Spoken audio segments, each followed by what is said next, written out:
Ei, Psyu, o vídeo já vai começar. Antes de ir embora, passa na descrição e confere o link da plataforma Apoia-se para a campanha de financiamento continuado do meu canal. A partir de R$5 você pode ser um investidor e garante com isso recompensas e vantagens exclusivas. Passa lá!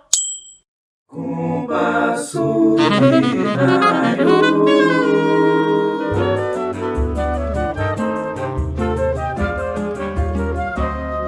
Olá, queridos ouvintes!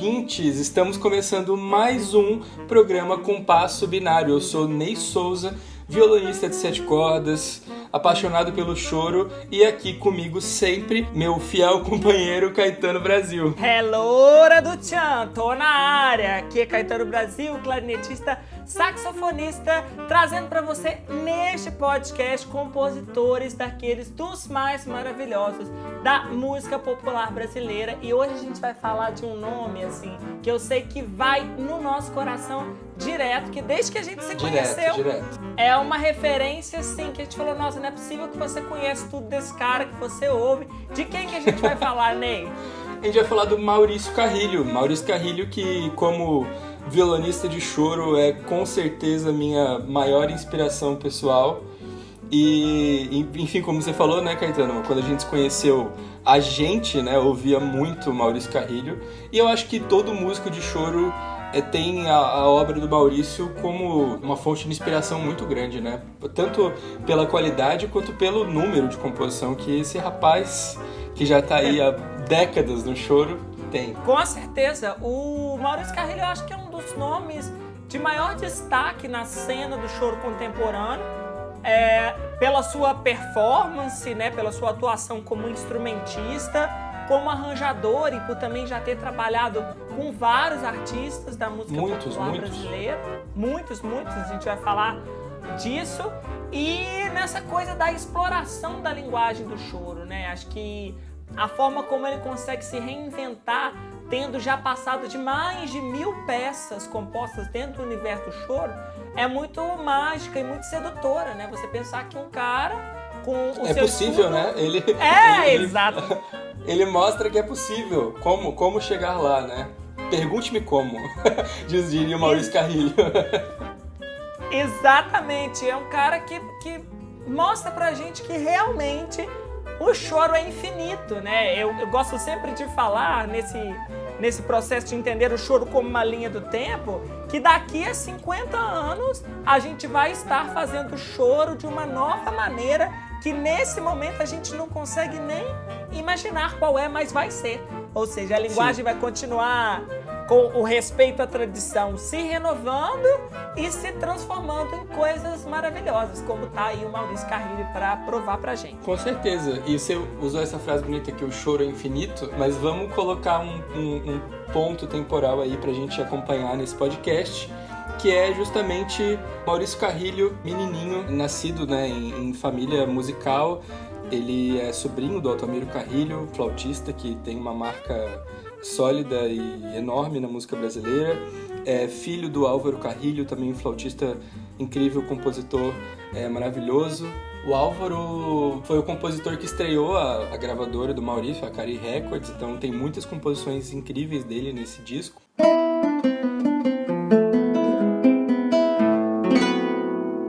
O Maurício nasceu em 57. 26 de abril de 57, ariano. Olha aí, ó. Vamos trazer aí o João Bidu. Vamos trazer aí o João Bidu. Porque pra pessoa compor mais de 1000 choros, ela tem que trabalhar o quê? No impulso. Ela senta ali, já acorda, já toma o café, já faz o choro dela e vão viver, né? O calor do momento. Então acho importante a gente pontuar aí esse signo solar. Acorda uma hora mais cedo e faz um choro. Abre aspas, Maurício Carrilho aí, ó. Muito bom.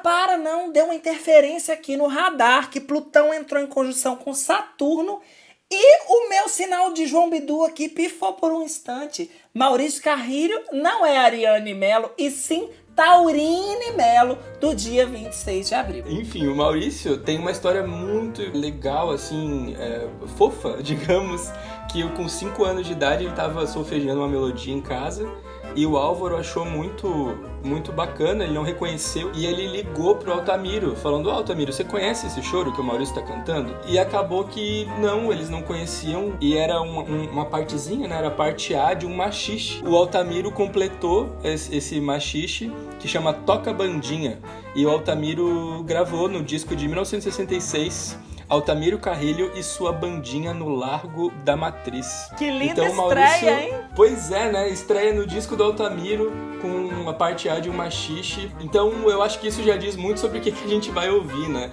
O Maurício também teve o primeiro violão dele, foi o presente do tio, o Altamiro. E ele começou as aulas com o Meira entre 12 para 13 anos. E essas aulas com o Meira formaram o grande violonista acompanhador que ele é, né? Até hoje ele é muito reconhecido, enfim, vamos falar aí de 3 braços da carreira do Maurício como violonista acompanhador, arranjador, compositor e educador, né? Sim. O braço da educação, criação da EPM e tal. Mas falando dessa primeira parte de violão acompanhador, né, o Meira tinha essa escola de acompanhar tanto os cantores quanto solistas, essa escola muito do rádio, das rodas de choro, e isso criou no Maurício uma solidez, um conhecimento de repertório, de harmonia muito grande e muito cedo. Eu acho legal falar isso porque o Meira, né, que era o nome pelo qual o Jaime Florence era conhecido, foi um violonista muito importante, atuando ali fortemente, intensamente entre as décadas de 30 e 50, nesse contexto que o Ney já colocou pra gente aí das rádios. É aquele violonista que na roda de choro a gente chama de pé de boi, né? Que senta e acompanha tudo e sabe todas as harmonias. E é de uma escola de músicos em que a oralidade tem um papel muito importante. Então são os caras que estão trabalhando o ouvido e sabendo reconhecer os sons e reproduzir, né? Tá muito além da partitura. Embora a partitura seja um registro importante, a relação desses músicos com a música tá acima disso, né? Uma coisa da prática, Exatamente. do fazer. E, poxa, quer melhores exemplos do que o Meira ter formado Maurício Carrilho, Rafael Rabelo e Baden Powell? Que a gente vai querer mais? Faz todo sentido, né? Faz todo sentido. O Maurício é uma pessoa muito acessível, assim, ele já foi consultado para vários TCCs e livros e, enfim, ele dá muita informação sobre o choro mesmo, né? E essa transição da escola oral para a escola escrita de choro. Ele fala sobre essas aulas do Meira. Eu queria falar um pouquinho pro nosso ouvinte ter uma ideia de como que era um caldeirão de informação essas aulas. Uma vez por semana, aos sábados, na casa do Meira, as aulas começavam às 7 da manhã e das 7 às 8 eles estudavam um método de violão clássico, um método espanhol, onde o Meira ensinava leitura, ensinava ali a posição certa de tocar violão, esse conhecimento básico, né, de música tradicional. Com certeza ali já ensinava a ler cifra, alguma coisa assim, né, além de ler a partitura. E depois de 1 hora de estudo técnico, ele fechava o livro e falava: agora vamos tocar. E eles ficavam tocando, e o Meira era um violonista incrível, né?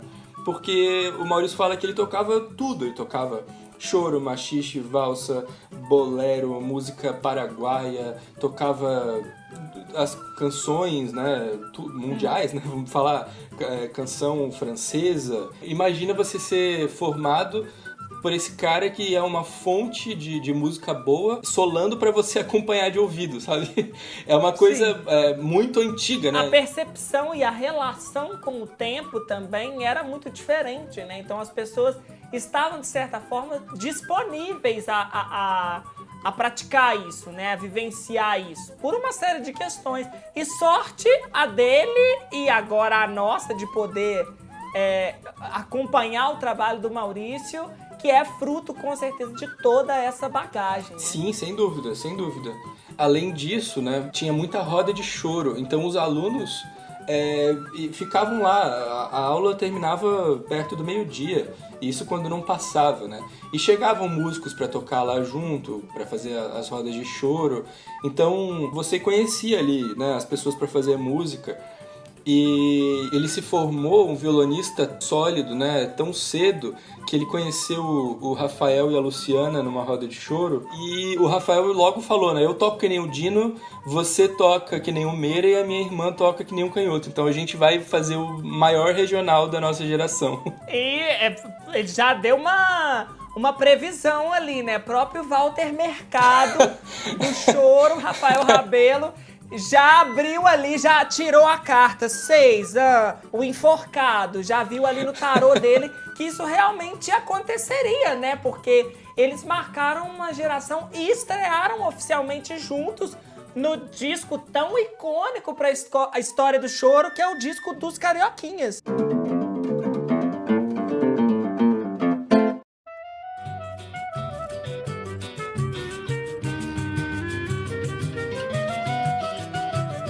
Sim, os Carioquinhas no Choro, que marcou, né, um disco que a gente ouve para tocar em roda, a gente toca em roda, um disco que tava lá, né, Maurício, Rafael, Luciana, como participação tinha o Zé da Velha, Luiz Otávio estava como compositor, Luiz Otávio Braga, né, violonista, para o nosso ouvinte que não é da música reconhecer. Hoje ele é professor universitário, também grande carreira na música. Então é um disco de uma juventude que estava levando a música muito a sério e que hoje, né, é muito visível isso, porque todos têm uma carreira notável dentro do choro. É legal falar que eles inauguraram a possibilidade de tocar choro para uma geração que poderia ter se perdido, né? O choro, através da sua história, vive períodos de altos e baixos, né? De extrema popularidade e de quase ostracismo.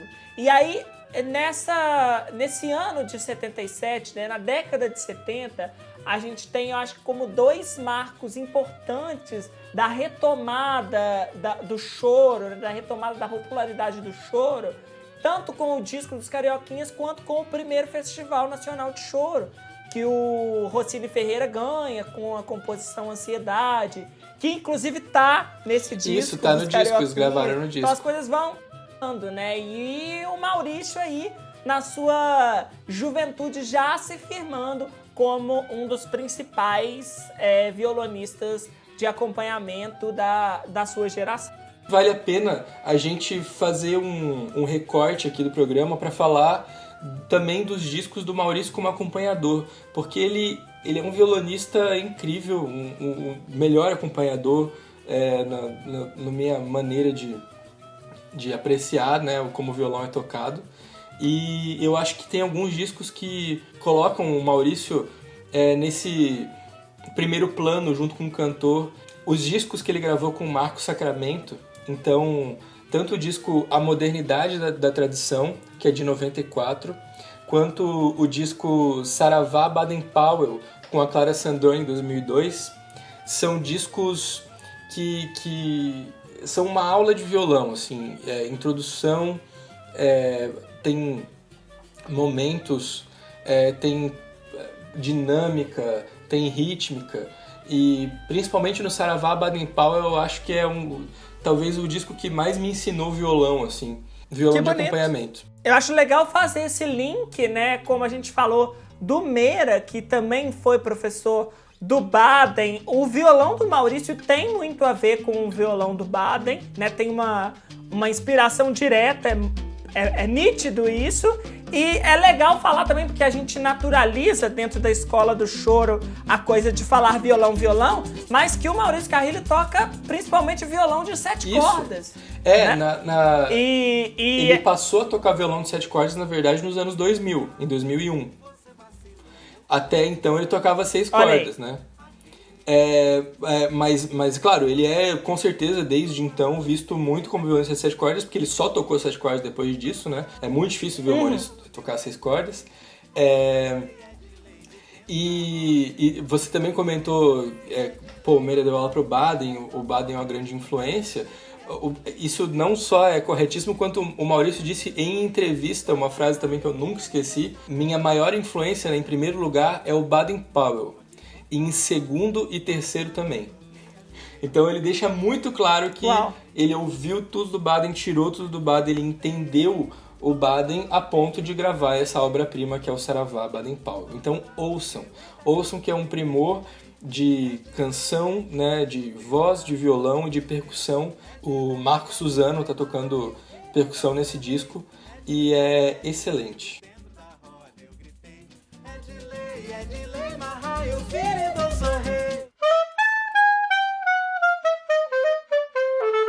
Você falou que os Caranqueses é em 77, né?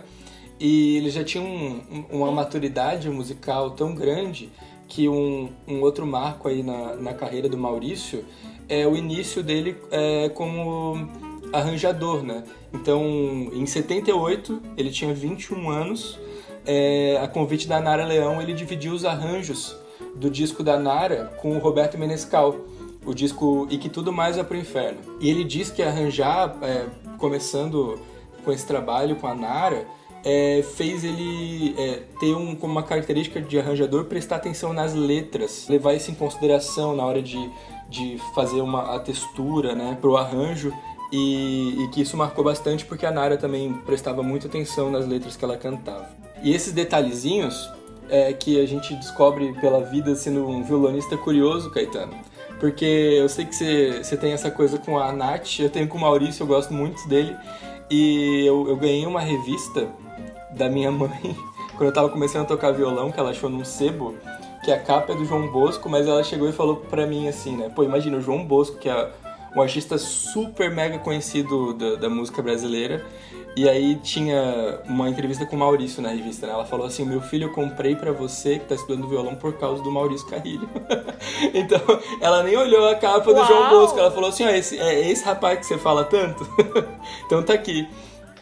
Tá aqui, esse detalhezinho do arranjo da Nara tá aí nessa entrevista da Violão Pro. Olha ele. A gente, quando é fã, é assim mesmo, né? E eu acho que a gente se inspirar nessas pessoas, né, que traçam o seu caminho, a sua caminhada de uma forma tão bonita, é muito essencial, né? Então, você, músico que tá ouvindo a gente, é sempre importante você mirar em alguém que você admira, não para copiar, não para querer se comparar, né? Porque cada história, cada vivência é uma, mas é muito importante que a gente se inspire, né? Que a gente saiba que é possível, através da música, através do estudo, através do nosso caminho, chegar em algum lugar, né? Assim, levar música para as pessoas. Continuando esse papo sobre o Maurício Arranjador, ainda nessa década da criação dos Carioquinhas, a Camerata Carioca foi criada logo em seguida, e esse contato que o Maurício teve com o Radamés moldou muito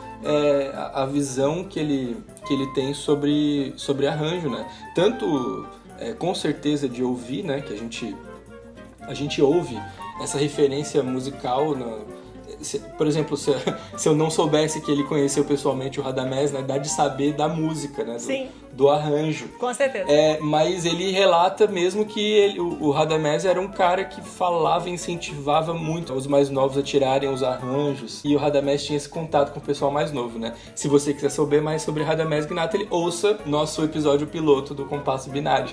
Vocês vão amar, tá lindo, tão lindo quanto esse. E continuem acompanhando, porque a gente vai trazer essa série maravilhosa nessa primeira temporada sobre os compositores da música popular brasileira. Falar em compositor, eu queria contar um pouco dessa história discográfica do Maurício, né? Onde ele começa a fazer os seus próprios álbuns, né? Sai dessa posição de sideman, né? De estar tocando dentro de um grupo, e começa a gravar seus próprios discos. E aí ele tem um disco que é até pouco conhecido, e acho que é onde oficialmente aparecem as primeiras composições dele, né? Tirando esse fato curioso aí da música que ele solfejou quando era criança, que é o disco que ele gravou ao lado do João Aquino, que é um outro João de Aquino, que é um outro violonista. É um disco de 85 e aonde a gente vê as primeiras coisas do Maurício, que curiosamente nesse disco não estão tão relacionadas com o universo do choro. A sonoridade é diferente do que a gente vai ver, né, mais pra frente na carreira do Maurício, mas é um disco excelente.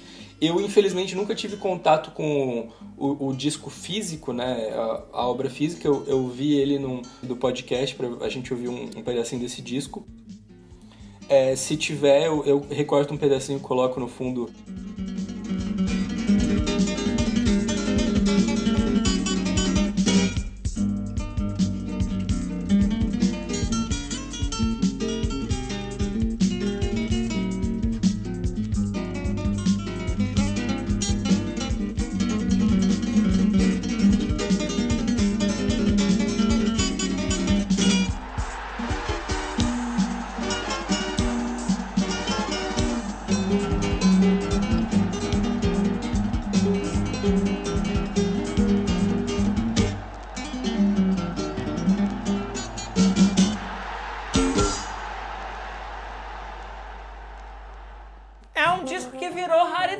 Mesmo, né? Ele saiu como LP na real, e é um disco que eu também não tive contato com ele. Na verdade, sei de um amigo que tem o LP, mas eu também tive contato com ele digitalmente, e é um disco um pouco fora da curva, né? Embora o Maurício traga esse traço de modernidade para dentro do que ele faz como choro, né? Assim, se você for observar a obra do Maurício Carrilho como compositor dentro do universo do choro, a gente vai ver que tem desde coisas que se linkam ao universo mais tradicional, por conta de pesquisas e vivências que ele teve também, mas muitas coisas que dialogam com outras linguagens, né? Apesar de seguir aí os parâmetros formais do choro, né? Formal no sentido da forma, né? Que é como a gente vai organizar a composição, o número de partes, sim, as repetições, né?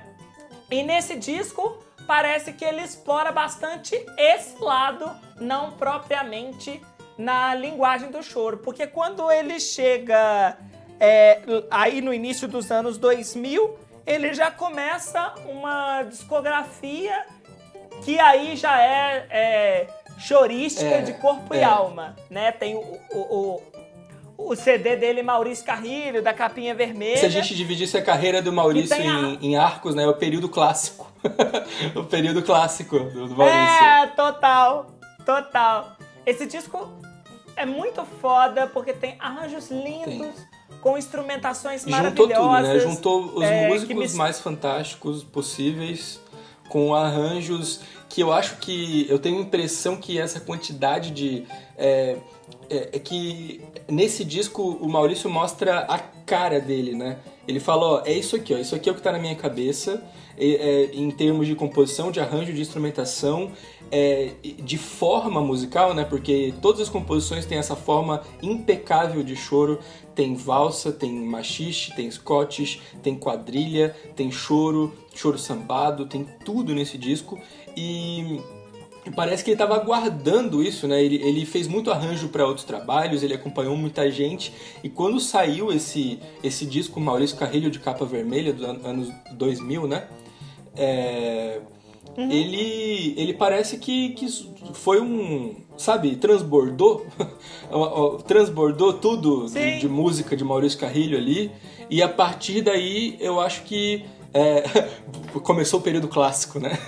Que é onde eles... Eu acho que existe uma consolidação estética nesse disco. Exatamente. Assim, de maturidade mesmo, e você vê que a coisa é muito séria, né? Que tem uma bagagem por trás do que está sendo desenvolvido ali.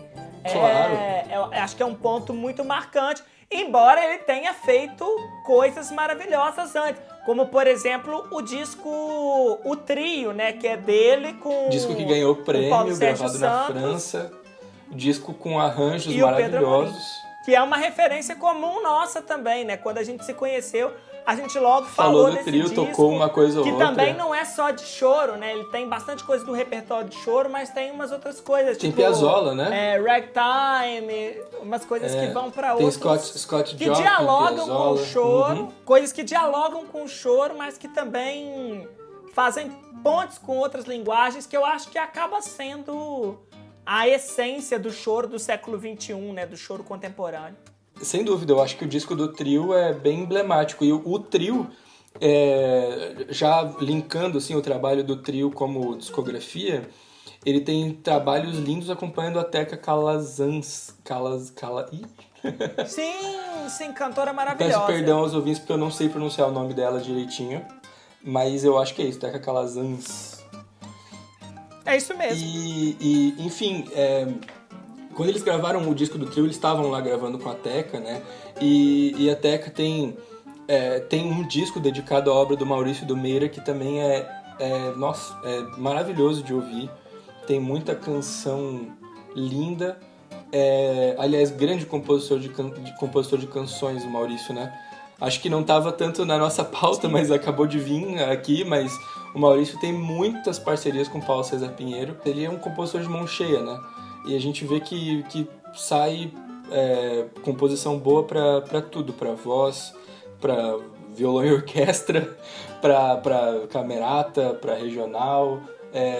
Enfim, quando a composição é boa, só cabe mesmo um trabalho de arranjo para adaptar. E ele consegue fazer isso tudo junto, né? Tudo ele. Joga nas 11. Inclusive, fãzíssimo de futebol, né? Exatamente. O Maurício Carrilho adora um esporte. O Maurício Carrilho tem uma coleção de choros didáticos em homenagem a times de futebol. Ele tem essa relação também muito íntima com o futebol. Times de futebol da segunda divisão do Campeonato Carioca. É importante fazer esse recorte aqui, porque você tá achando que você vai lá, vai achar um Flamengo, um Botafogo. Ele falou não, pra não dar briga, que não ia ter um time de coração do fulano ou do ciclano. Ele fez da segunda divisão, amor. Eu tô falando da pessoa que é real a amante dos esportes. O Maurício é um colecionador de botão, de futebol de botão. Ele faz os botões dele, inclusive. Restaura e tal. É um barato isso aí.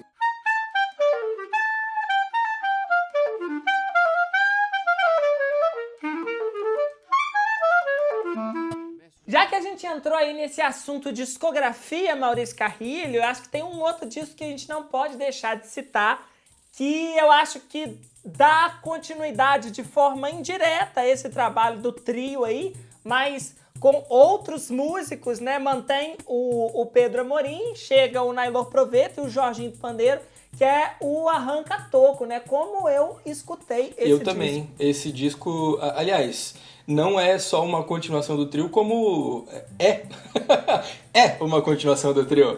Porque o trio ia fazer uma turnê no Japão, e o Paulo Sérgio não podia, então eles chamaram Proveta.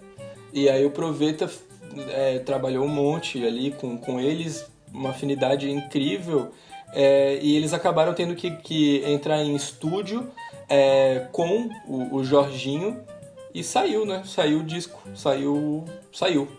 A Luciana participa desse disco em algumas faixas, Luciana Rabelo, para o nosso ouvinte que não tá antenado aí por dentro dos nomes dos músicos, mas aqui a gente tá falando de um quarteto que consumiu choro a vida inteira, né? Então, esse disco é liberdade artística no choro destilada. Eu acho que é um belíssimo... Nossa, vou tatuar essa frase aqui no meu braço. Esse disco é isso, cara. A primeira parte de Cochichando, eu acho que o Maurício não dá um acorde. O violão, que é o instrumento harmônico, né, que se sobressai, começa só no contraponto. E aquilo nada pensado, né? Claro, como eu falei, liberdade, né?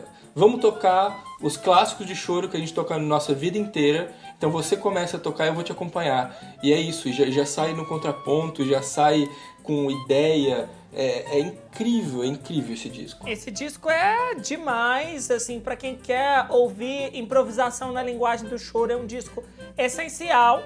que mistura esses clássicos aí com algumas autorais, principalmente do Maurício, e que a gente podia tocar uma pro pessoal ouvir. O que você acha? Claro, vou adorar. Qual música do Maurício nós vamos tocar? Bora de Aproveita na Madrugada? Bora, Aproveita na Madrugada, então.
Belíssima essa música, uma das minhas Belíssima. favoritas do disco. E se você tá ouvindo a gente pelo YouTube, não deixa de deixar aqui nos comentários qual parte você mais gostou, o que você tá achando desse episódio e de todos os outros Isso. que estão rolando no Compasso Fala com a Binário. gente que a gente tá te ouvindo.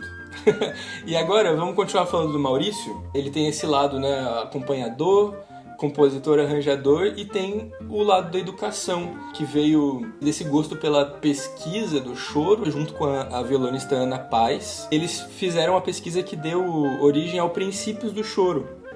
E o que é o Princípios do Choro? É uma coletânea pesquisando as raízes do choro. Então, eles conseguiram muitas músicas inéditas de compositores como a Chiquinha Gonzaga, o Joaquim Calado, de todo mundo que deu aula para as pessoas que viriam a fazer o nome do choro, né, que a gente conhece mais pelas gravações. Então, Henrique Alves de Mesquita, o Sátiro Bilhar, Quincas Laranjeira. Nossa, tem muita gente aí nessa história que tava no papel, né, que nunca gravou. Exatamente. É porque é uma galera que tá no embrião do choro, que nem se pensava em chamar de choro. A gente tá falando da segunda metade do século XIX. E compositores, se eu não me engano, essa coletânea, que são 15 CDs e 5 cadernos de partitura, registraram 50 compositores e muitos, assim, com dados biográficos escassos e que as partituras estavam em péssimas condições, manchadas de cigarro, queimadas numa parte. Então eles fizeram todo um trabalho de resgate desse acervo, digitalização. O Maurício harmonizou todas as músicas, que não existia cifra nessa época, né? Então as partituras, os registros eram só melódicos ou então de partituras para piano, né? Com a harmonia escrita de maneira tradicional na clave de Fá. E o Maurício, ele vem harmonizando isso tudo e adaptando, né? Ele se deu a liberdade de trazer também traços, sem deturpar as obras, mas traços um pouco mais contemporâneos para o estilo de harmonização, em que eu já vi ele falando em entrevista que ele se deu a liberdade de harmonizar da maneira que ele achava que seria mais bonito, que soaria mais coerente, né, para os dias de hoje. Muitos registros estavam só na melodia, né? Então teve que harmonizar tudo ali. Não tem palavra para dizer como que isso é um marco na história do choro. Um trabalho de pesquisa incrível. E isso foi mais ou menos junto com a criação da escola portátil, né? Então eles já estavam com esse pensamento amplo, né? Com essa visão de vamos fazer com que o choro tenha essa posição na música brasileira, que mostrar que foi uma escola, que tudo basicamente, né, que se desenvolveu no século XX na música brasileira veio do choro. Então ele merece, né, esse lugar de destaque. Demorou muito para conseguir, na verdade. E o Maurício e a Luciana, né, que são os criadores da escola portátil, que criaram uma escola para passar esses ensinamentos, deixar de ser o ensino completamente oral, né? Começar a escrever material sobre contraponto em choro, material sugerindo repertório para quem quer começar e não tem contato com roda de choro. Então, tanto a pesquisa do Princípios de Choro, que gerou essa 15, né? Uma caixa com 15 discos, quanto do Joaquim Calado, Os Pais de Chorões também, né? Do Choro Carioca, música do Brasil também, que são uma série aí de coletâneas, né, de materiais resgatando essa origem do choro. E eu acho que o Maurício, ali junto com a turma da Portátil, né, e aí destaque também para a Luciana Rabelo, que está ao lado dele o tempo todo, tem um papel muito fundamental na adaptação das ferramentas de ensino e divulgação do choro nos anos 2000, né? Porque o choro tem mais de 150 anos de tradição e ele só se mantém vivo porque em todo o seu contexto de linguagem musical, que não passa só por tocar, né? Só pela música, ele vai se transformando, ele vai se adaptando às necessidades de cada época, de cada realidade. Então eu acho que o Maurício tem um impacto muito forte nisso, também pela criação da EPM, né, que é a Escola Portátil de Música, que funciona no Rio de Janeiro e tem núcleos espalhados em outros lugares do mundo também. Sim. E pela criação da Acari Records, né, que é a primeira gravadora do Brasil especializada em choro. Sim, e a Cari Records, como a gente já comentou na primeira parte do programa, que teve seu disco de estreia, o Álvaro. O disco Álvaro Carrilho, né, do pai do Maurício. Esse disco é lindo. Eu espero que vocês estejam tomando nota aí de tudo que a gente está falando, que muitos desses álbuns estão disponíveis nas plataformas digitais. Vocês podem acessar, eu sei que vocês assinam Deezer, Spotify. Então, já aproveita para me seguir lá também, tá? Procura o Artista Caetano Brasil para você sacar um pouquinho do meu trabalho autoral. Mas ouça todas essas dicas que a gente está dando aqui, porque elas são de ouro.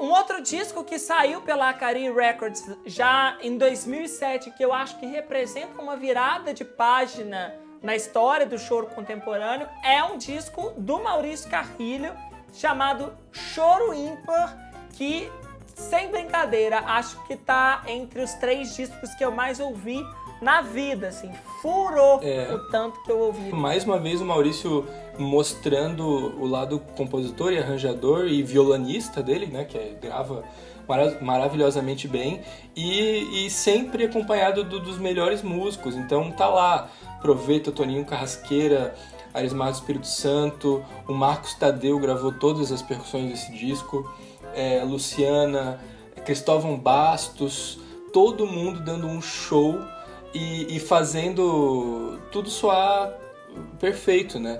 É um disco que é um marco na música por apresentar pela primeira vez choros ímpares, né? Uma homenagem ao primeiro compositor de choro ímpar, que é o Cristóvão Bastos, né? Que compôs o choro, os 3 chorões. E o Maurício dedicou um disco inteiro a essa ideia incrível, né, de fazer choros ímpares. Normalmente o choro, ele é contado em compasso de 2 tempos, compasso binário, daí vem o nome do nosso podcast. O que significa que quando você tá no ritmo do choro, você pode separá-los em tempos fortes e fracos alternados. Então, 1, 2, 1, 2. O que o Maurício Carrilho propôs é alternar esse pulso, é mudar esse pulso para compassos ímpares, de 3 tempos, 5 tempos, 7 tempos, 9, chegou até 11. Então, isso é um desafio, né? Enorme. Porque a gente está tão viciado e acostumado com o compasso par 2 ou 4 tempos, que quando você pensa em dividir uma música em sequências de 7, pode soar muito estranho, mas a genialidade mora aí, na forma como ele conseguiu deixar tudo natural na composição e com esse Dream Team tocando as músicas. E a gente lembrando, né, choro é uma música extremamente rítmica, né, rica em ritmos e conseguir traduzir esses vários estilos, né, que estão dentro do choro para um compasso ímpar é um desafio para todo mundo, né, que está tocando. Traduzir essas levadas pro compasso ímpar, e o Maurício mesmo, ele fala disso de uma maneira tão natural que parece... Um dia eu tava vendo ele ensinar num workshop, assim, né, as levadas e tal, e aí ele fez uma brincadeira e o pessoal falou assim, pô, vocês não sabem contar? É só contar. Acompanha contando até 7, sabe? Então é de uma simplicidade que só essa genialidade, né? De conseguir compor um disco inteiro ímpar e fazer soar perfeito, né? É porque é realmente natural. E o mais incrível é pensar que muitas dessas obras foram compostas dentro de um outro projeto do Maurício Carrilho, e aí segura o queixo porque ele vai cair, você que está ouvindo a gente, que são os anuários do choro. Fala pra gente, Ney, que absurdo é este projeto? Pois o Calendário do Choro é um projeto do Maurício que, sendo um amante de esportes, ele jamais faria em ano de Copa do Mundo ou Olimpíada. Então ele decidiu criar esse projeto que sempre que não tiver Copa do Mundo e Olimpíada, ele vai fazer uma composição por dia. Então o Calendário do Choro, né, é essa brincadeira. Vamos compor um choro todos os dias, 365 choros em um ano. E o Maurício gostou tanto dessa brincadeira, Caetano, que nos primeiros Calendários do Choro ele compôs muita coisa do choro ímpar, muita música incrível que ia sair em discos posteriores, mas ele decidiu fazer várias vezes. Então, O Maurício tem calendário do choro em 2005, 2009, 2013 e 2017. Pasmem, queridas, isso é real. E ele produz tudo em partitura, como a gente disse mais cedo, acorda mais cedo. Isso, acorda mais cedo, faz um choro. E vai dando nome tudo depois. As músicas vão ficando lá, depois ele vai voltando e batizando e vendo o que ele vai fazer com esse material.